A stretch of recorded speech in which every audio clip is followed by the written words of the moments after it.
The continent of Africa is an important contributor to our modern-day global economy. Africa contains many natural resources that other nations are dependent on. The continent of Africa is very diverse and encompasses a broad range of terrain and climate. Many different types of natural resources can be found, ranging from coal and natural gas to gold and diamonds. With the abundance of resources comes the continual influx of hostile forces attempting to control these precious items. The Democratic Republic of Congo, Central African Republic, South Sudan, and Somalia are examples of countries that struggle against the calamitous effects that come with the exploitation of Africa's resources. Before exploring the extraction and exploitation of resources in these countries, it was vital to understand the meaning of the word exploitation. Africa, it is one of the largest sources of natural resources in the world. The continent alone holds more than 3/4 of the world's platinum supply, 1/2 of the world's diamonds and chromium, 1/5 of the world's gold and uranium, and more than 1/3 of the world's fossil fuels such as oil, coal, and natural gases. By having these resources, the continent is vulnerable to exploitation by many countries, including state parties and groups that are citizens of these respective countries. The burning desire for these resources is what drives these parties to commit unjust and immoral atrocities towards smaller communities for their own personal gain, leaving a path of mass destruction in their wake. This recurring pattern of reunion has led to poor management and inefficient government regulation in African industries. The Democratic Republic of Congo is one of Africa's major resource providers in tantalum, tungsten, tin, coltan, manganese, and lumber. Tantalum, a lesser-known metal, is a hard, gray, ductile metal commonly used in alloys to add strength. Tungsten is a metal that is extracted and used in phone products and batteries. Coltan, a metallic ore, has the ability to hold high electrical charges, making it a very useful resource for capacitors and circuit boards. Cell phones, laptops, and other electronic devices utilize the properties of coltan in their capacitors.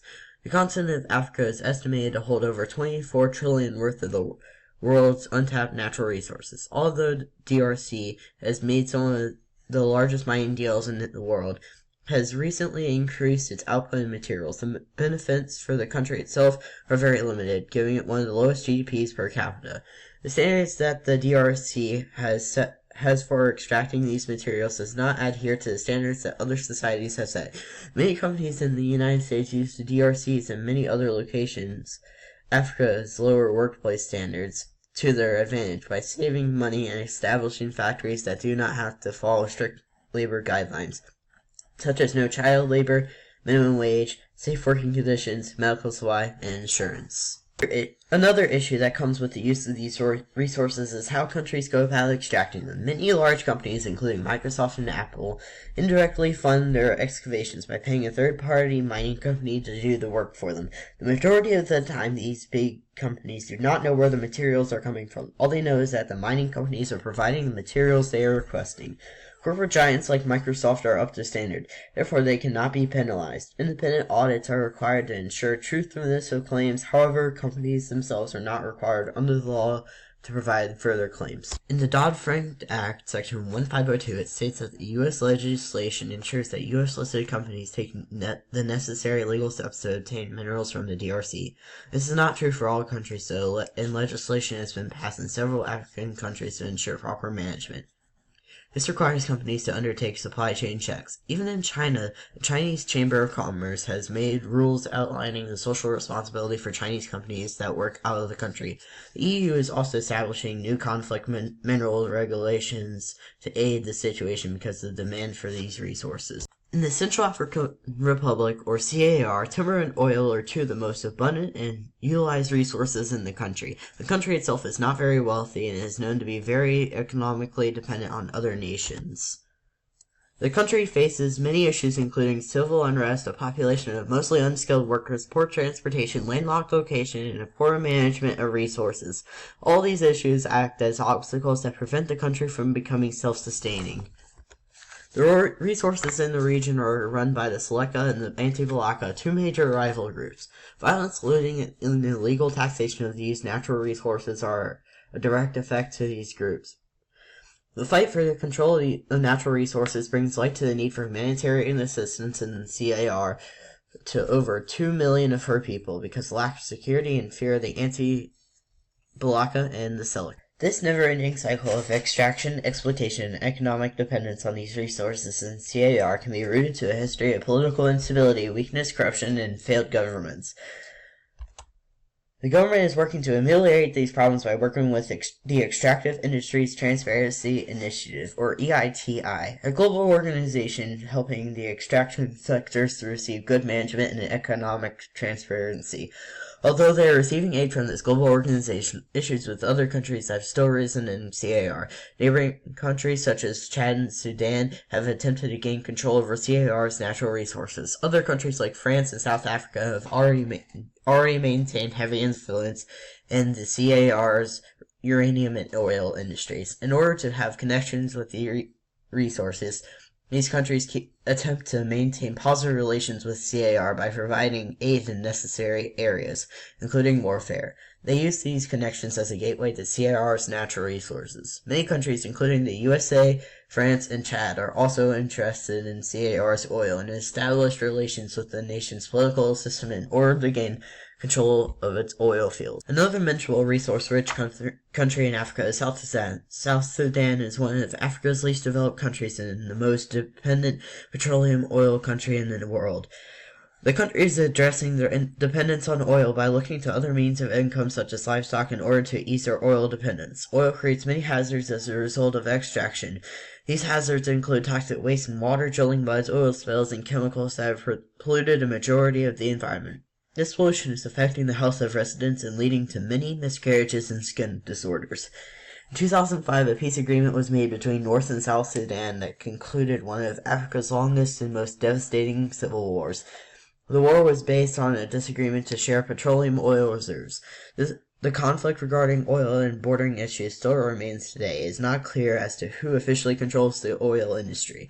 The common belief is that it is directly controlled by the government of South Sudan. Another major resource producer is the African country of Somalia. Somalia is home to a variety of resources. These resources include uranium, oil, and natural gas. The country is known throughout history for containing huge deposits in uranium. Since 1968, industrial sources have found that the uranium in Somalia exceeds over a quarter of the world's resources, equivalent to 800,000 tons of material. Energy companies have been exploiting the resources as well as many other natural resources in the region for over 40 years.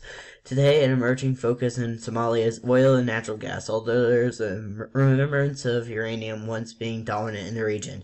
Similar to South Sudan, oil and natural gas exploitation have also caused many issues, including oil spills. These oil spills are detrimental to the environment as they have damaged ecosystems in surrounding swamps, rivers, and oceans. Many groups believe that the oil exploitation in Somalia could have a promising future, but these groups also explore the risk of the resources not being carefully managed. Somalia is ambiguous when determining who can negotiate the contracts with their oil and uranium companies. Many other countries have attempted to collect uranium from Somalia. Iran has provided guns in exchange for resources.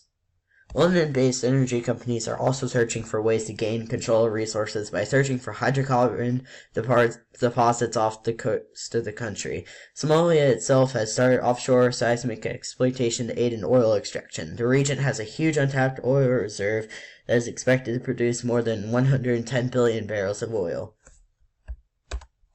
Even though the exploitation of resources in Africa presents many issues, the major organizations are currently attempting to tackle these issues. In 2009, the African Union heads of states agreed to the African Mining Vision, an agreement that supports and works towards transparent, equitable, and optimal exploitation of mineral resources to underpin broad-based, sustainable growth and socio-economic development.